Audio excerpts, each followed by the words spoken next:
Hello friends, welcome to my YouTube channel the web education. So friends, এই মুহূর্তে আপনাদের একটা গুরুত্বপূর্ণ আপডেট শেয়ার করব।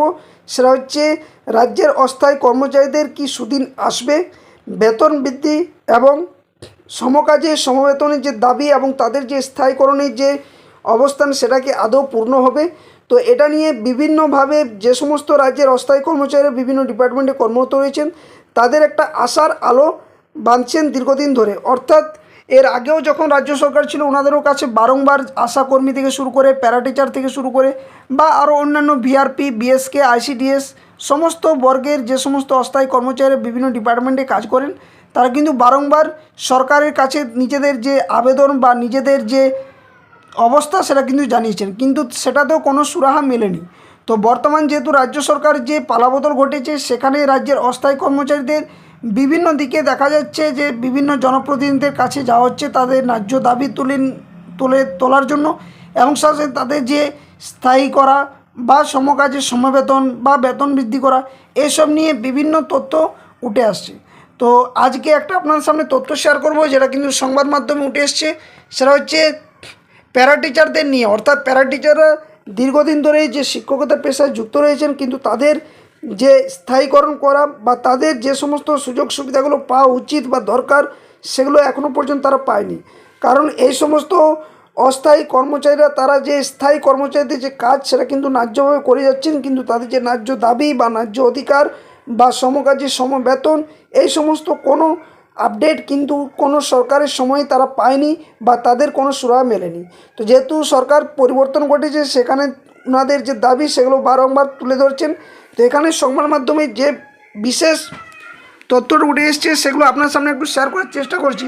তো দেখুন, এখানে বলা হচ্ছে যে দীর্ঘদিন ধরে বৈষম্যের শিকার, সরকার বদলের পর আশায় বুক বাঁধছেন রাজ্যের প্যারাটিচাররা। তো এখানে বলা হচ্ছে যে দীর্ঘ 15 বছর ধরে অনিশ্চয়তা, স্বল্প পারিশ্রমিক এবং বঞ্চনার মধ্যে কাজ করে চলেছেন এ রাজ্যের হাজার হাজার প্যারাটিচাররা।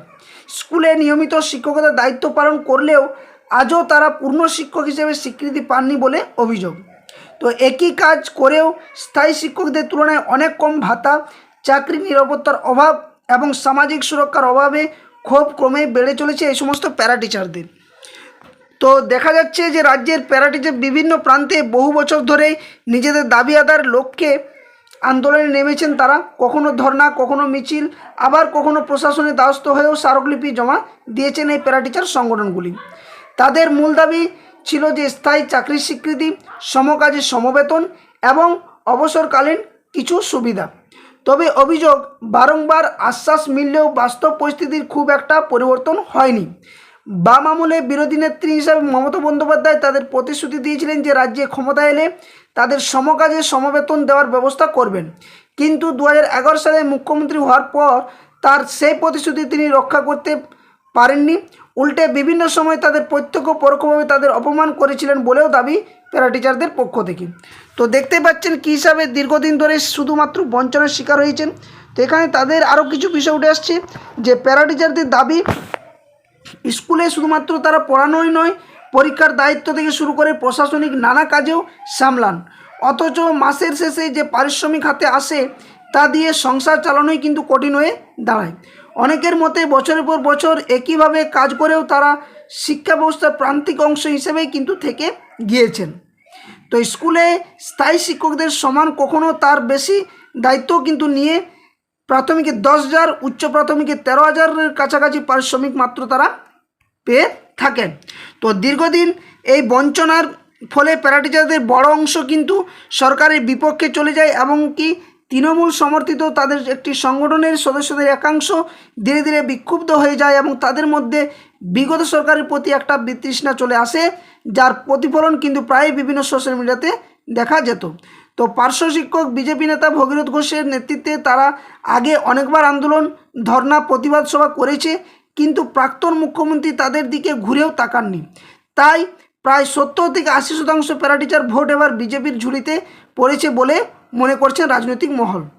তো বিষয়টি দেখুন, এখান থেকে একটাই দাঁড়ায় যে এই যে প্যারাটিচারদের তাদের যে কর্মদক্ষতা বা তারা যে কাজটি করে যাচ্ছেন দীর্ঘদিন ধরে, সেখানে তাদের যে আশা, তাদের যে দাবি দাওয়া, তাদের যে সমকাজে সমবেতন বা বেতন বৃদ্ধি বা স্থায়ীকরণ, এই সমস্ত দিকগুলি তারা বারংবার কিন্তু সরকার কাছে তুলে ধরলেও এখনও পর্যন্ত কিছু সুরাহা পায়নি। তো এই নিউজ পেপারটা গত দুদিন আগে কিন্তু প্রকাশিত হয়েছিল, যেখানে কিন্তু প্যারা টিচারদের বিষয়ে কিন্তু বলা হয়েছে। তো দেখুন, এই ধরনের হাজারো হাজারো কিন্তু রাজ্যে কর্মচারী রয়েছেন, অর্থাৎ লক্ষাধিকের কাছে বা তার বেশি।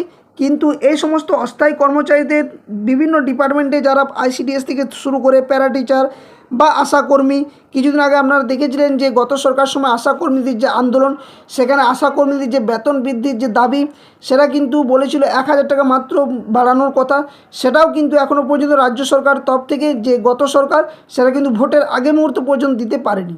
তো যেহেতু এই মুহূর্তে রাজ্য সরকারের পালাবদল ঘটেছে, প্রত্যেক রাজ্যের অস্থায়ী কর্মচারী যারা রয়েছেন, সিভিক ভলেন্টিয়ার থেকে শুরু করে আরও বিভিন্ন ডিপার্টমেন্টে, অর্থাৎ বিএসকে থেকে শুরু করে আরও বিভিন্ন যে সমস্ত অস্থায়ী কর্মচারী রয়েছেন, তাদের দাবি একটাই, যে সমকাজে সমবেতন যাতে হয় এবং তার পাশাপাশি তাদেরকে স্থায়ীকরণ, অবসরকালীন ভাতা এবং যে বেতন বৃদ্ধি, সেই দাবিগুলো।